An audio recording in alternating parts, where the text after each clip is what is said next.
Hey mamas, this is Playfully Faithful Parenting, and I'm your host, Joy Wendling. I'm a seminary grad and children's and family minister turned stay-at-home mom to my 5 girls. Spiritual parenting is my calling, and it's my passion to help other mamas disciple their kids using the power of play and their own authentic daily walk with Christ. If you're a mama who wants to introduce your kids to Jesus and watch as the Holy Spirit transforms their lives, this is the place for you. I'm so glad you're here. So let's dive in and see how we can partner with God today. Hello, mamas, and welcome to Playfully Faithful Parenting. I'm your host, Joy. So grateful that you are here today. Today is the first of the month, and we typically have an interview, but I was so excited to share last week's interview with you that I bumped it up a week and wanted to help line it up with the release of Anastasia's book last Tuesday, Becoming an Intentional Family. If you have picked up that book, I would love to hear from you. What are your thoughts? Is it sparking ideas in you the way it did for me? It has been such a pleasure to be on her launch team and to get to know Anastasia. And I am just so excited for her book and the families that will be influenced by that book. So today we're going to have just my free-for-all. That would have been last Monday is coming today. And so I want to talk about having kids in worship. Do your kids go to kind of the big service, the worship service with you in church? And if they do, and maybe it's once a quarter on like fifth Sundays or once a month, maybe it's every week. I want to talk about some ways that we can help our kids to be equipped to actually participate and engage in worship while we have them in there. So we, many years ago, 7 years ago now, moved to where we currently live because I was invited to come on staff at a church. And so we came on staff at this church. And then when I left staff, because I was pregnant at the time with my 4th baby and felt called home, I knew that I needed just a break, just kind of a new environment to fully step out of being on staff. If you've ever been on staff, or even just served in a leadership role at the church, you know that when you leave that role, it can be a difficult transition. And our church had some pastor turnover, and it was just time for me to have a break and to go somewhere else where I could just be and serve in different ways. And so but we have recently felt called back to that church, and we've been there for a few weeks and are absolutely loving it. Again, another new pastor, but a lot of the same people, and it has been so wonderful. And so many people have just made us feel so welcome and as if we never left, but I'm just so grateful for this church. So while we were at this church to begin with, kids started in worship with us, and then we took a break after the music and sent our kids for age-appropriate worship in their own Sunday school classrooms. While we were away from the church, they did away with that, and kids were gone for the whole service. And as we have been processing coming back to the church, I was like, oh, I'm so excited to be going back, except that the kids are no longer in worship. Well, you know what happened is God went before us in this church and was already having those conversations with the pastor and several people on leadership. And our first Sunday back at the church was the first Sunday they had kids back in worship. And it was so grateful to the pastor for listening to that request and that desire of several people in the church, grateful for those who spoke out, and grateful mostly to God who just went before me and soothed that concern that I had. It's so important to me for kids to be in worship, and it is hard. It's not easy. And yes, I would love to just be able to just focus, but for me personally, that misses so many opportunities that it didn't feel right for me.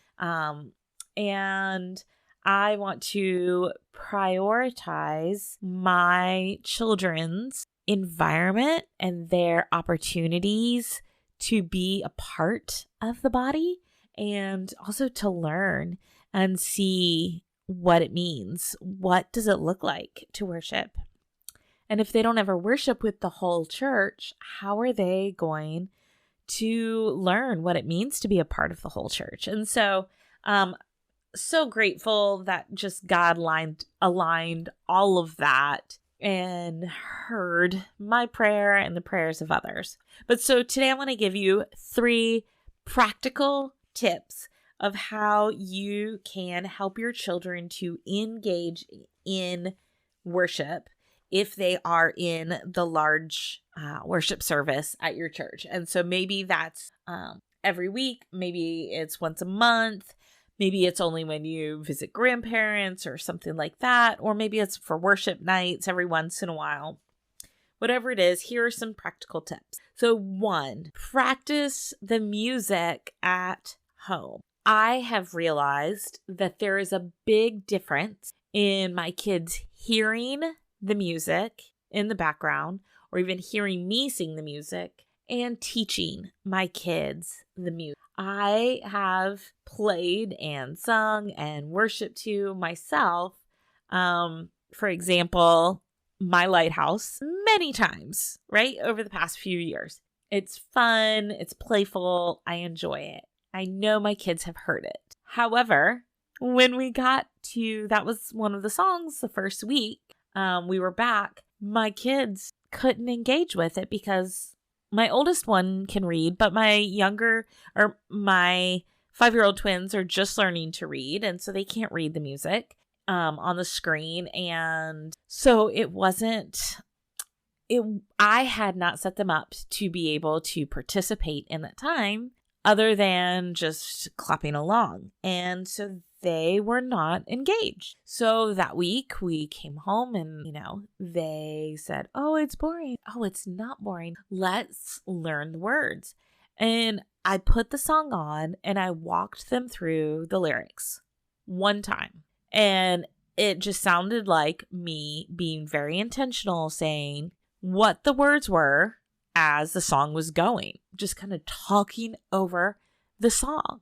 And now every single day we get in the car and they're like, play my house light.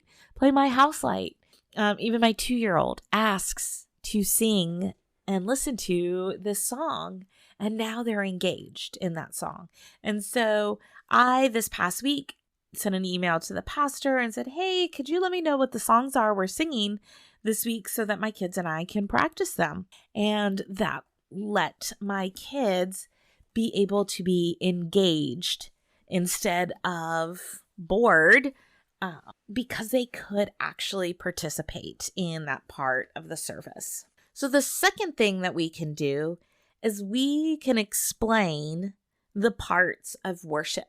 And after then we explain the first several times, then we can begin to ask our kids and playfully engage, but constantly bringing it back to not just what are we doing, but why are we? There are so many parts of service, depending on what style of church you go to, what denomination you go to, that have really beautiful meanings behind them. And if we just gloss over it, then it becomes just a tradition, just a rhythm.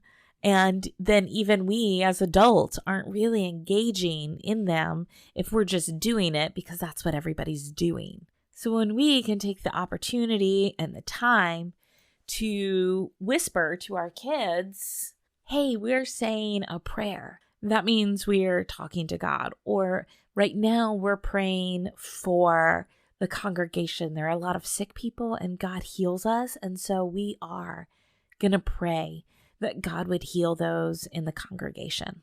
Even if the pastor has said it up front, to more directly involve our kids, we can whisper to them and say, oh, do you know anybody who's sick? Maybe we could pray for them too.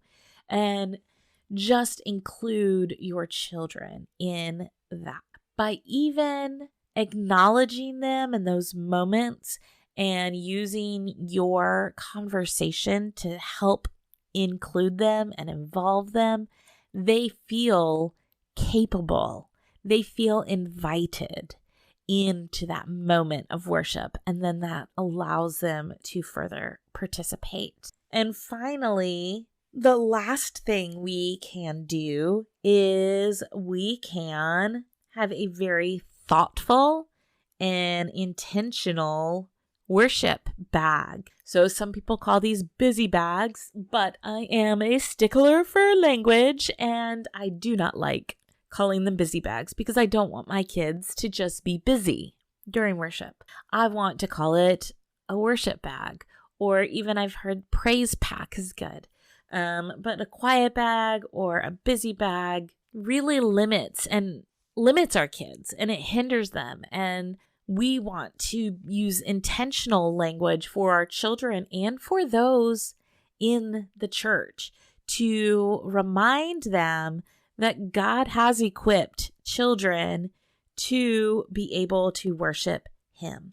In Psalm 8:2, it says, you, talking to God, you have taught children and infants to praise, to silence the enemy. And so we can use our words of even what we call this tool belt for worship. What we call that is important. And it speaks truth and it speaks intentionality to our kids and to those who are around our kids with those worship bags, who are passing out the worship bags, who are putting together the worship bags. And so I think it's really important. This past Friday, I did a free workshop in my Facebook group all about worship bags. And if you join the Facebook group, you can go to createdplay.com/community.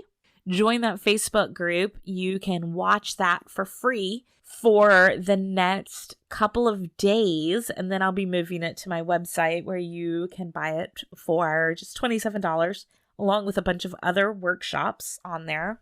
And get really in depth with what can go in the worship bag.